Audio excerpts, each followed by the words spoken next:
Everyone, তোমরা কেমন আছো? আশা করছি ভালো আছো। তো মাপির চ্যানেলে তোমাদের নতুন করে আবার ওয়েলকাম নতুন একটা ব্লগে। তো ওয়েদার তো এখন তো মেঘলা আকাশ চলছে। আজকে তো বৃষ্টি হয়নি আমাদের এখানে। কোন কোন এলাকাতে বৃষ্টি হচ্ছে তা তো আমি ঠিকভাবে বলতে পারবো না, কিন্তু আমাদের এখানেও কন্টিনিউ বৃষ্টি হয়েই যাচ্ছে। তো সকালে উঠেই কাজকর্ম শুরু করে দিয়েছি। এত কাপড় জামা জড়ো হয়েছে। তোমাদের দাদাভাই ছিল দার্জিলিংয়ে, তো বাইরে থাকলে তো জানোই কতগুলো আরও কাপড় চোপড় বেড়ে যায়। তার মধ্যে আবার মানে কালকেও আমি একটু বেরিয়েছিলাম, তো কিছু কুর্তি টুর্তি এগুলোও জমে গেছে। তো সকালে উঠেই কাজকর্ম স্টার্ট করেছি। আর তোমরা কোথা থেকে দেখছো ব্লগটা আমাকে অবশ্যই কমেন্ট বক্সে কমেন্ট করে জানিও। এই দেখো বাইরে মেঘলা আকাশ একদম মানে ভোম ধরে আছে, কখন যে নামবে বলে। তবুও যাই হোক, বৃষ্টি তো নেই বলো।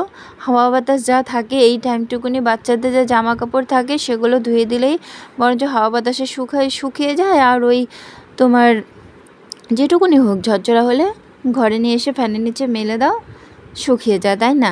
তো জানো কি হয়েছে?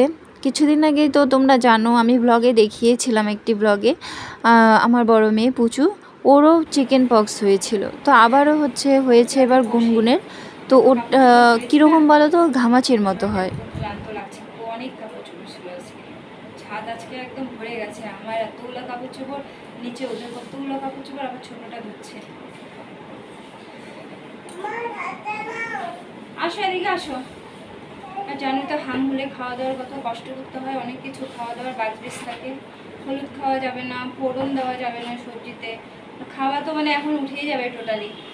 সিদ্ধ ভাত, ওই আলু সিদ্ধ ভাত ঘি দিয়ে, আর তুমি কবেলা খাবে তুমি সেটাই বলো। কালকে রাতে 2 বার জ্বর আসছে, ঘুমাতেই পারিনি জানো। আগে এখন খেলছে, ছাতা নিয়ে খেলা শুরু করছে। বাবা একটু এদিকে আসো, তোমাকে দেখায়। দেখো মুখে কালকে ওর মানে পক্স ওঠার ধরন দেখেই আমি বুঝে গেছি যে এটা পক্স। খুবই টেনশন হয়ে যাচ্ছিলো। তো খুবই খাওয়া দাওয়ার এতটাই প্রবলেম হয়, এতটাই বাজবিজ থাকে না বলার মতো না।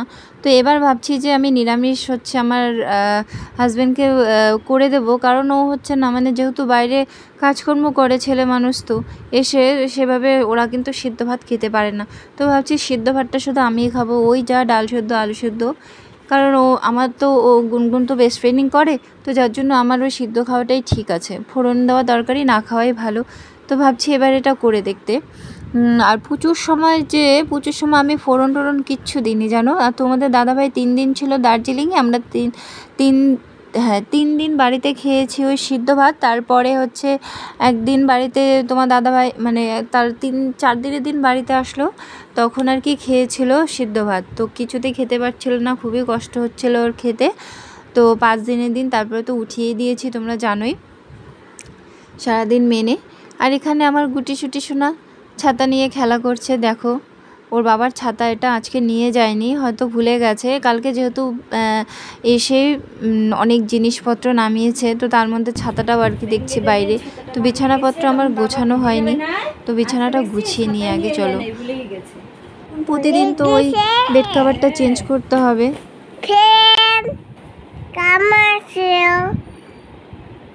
আমি তো ভালো নেই, আমি ভালো নেই, আমার শরীর ভালো না, জ্বর আসছে। বলো দেখো আমার মুখের মধ্যে গুলো কি উঠছে।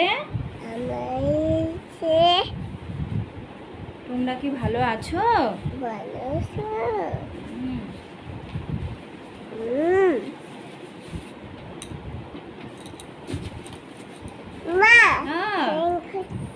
ফ্রেন্ড বলছো?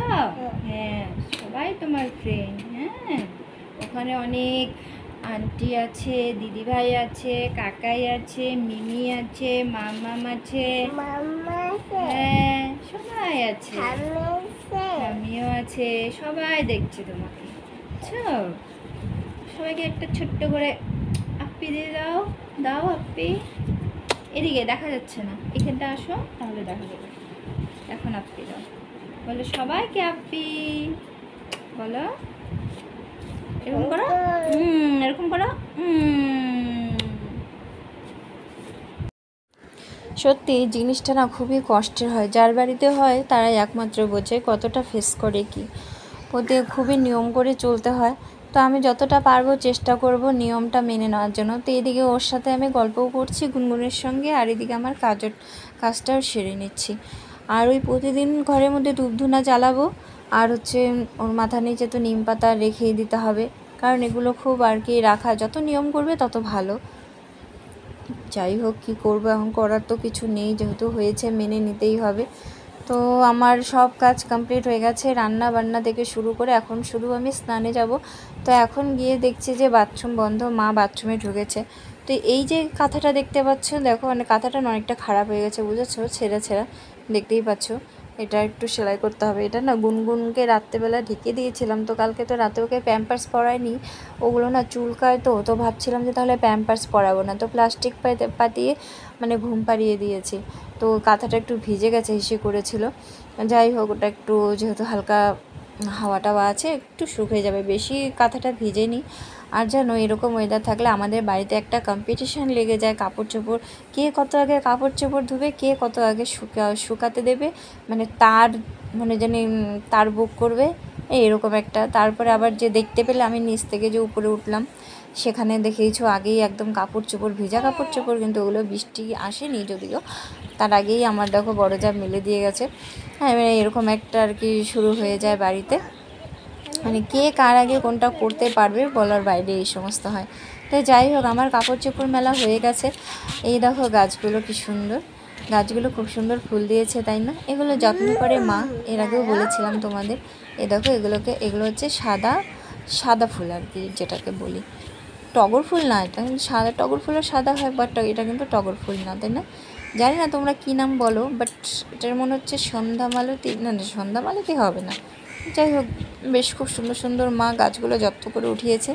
এই দেখো পাথরকুচি মানে পাতার গাছ, এটা খেলে নাকি গ্যাস কেটে যায়, যাদের গ্যাসের প্রবলেম আছে তাদের এই পাথরকুচি পাতাটা খাওয়া বিশেষ প্রয়োজনীয় প্রতিদিনই।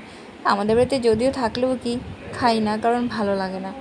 তো যাই হোক বন্ধুরা, আমি তারপরে বসে গেছি হচ্ছে এখানে খাওয়া দাওয়া নিয়ে। আমার দেখো ডাল সিদ্ধ পেটে যাবেই না, ওই যার জন্য একটুখানি ভাত নিয়েছি, কি করব। তো আমার স্নান টান শেষ করে তারপরে আমি খেতে বসেছি, যেহেতু রান্না বান্না আগেই কমপ্লিট হয়ে গেছে। তো বন্ধুরা, ব্লগটা আমি এখানেই শেষ করছি। তোমরা সকলে ভালো থেকো, সুস্থ থেকো, আর তোমাদের যদি কিছু বলার থাকে অবশ্যই কমেন্ট বক্সে কমেন্ট করো, আমি তোমাদের রিপ্লাই করব। ভালো থেকো বন্ধুরা। আর তোমরা যারা নতুন অবশ্যই একটা সাবস্ক্রাইব করে দিও, আর আমার ভিডিওটা তোমরা বেশি বেশি করে দিও, দেখো আর অনেক ভালোবাসা দিও। আর যদি কোনো ভুল হয়ে থাকে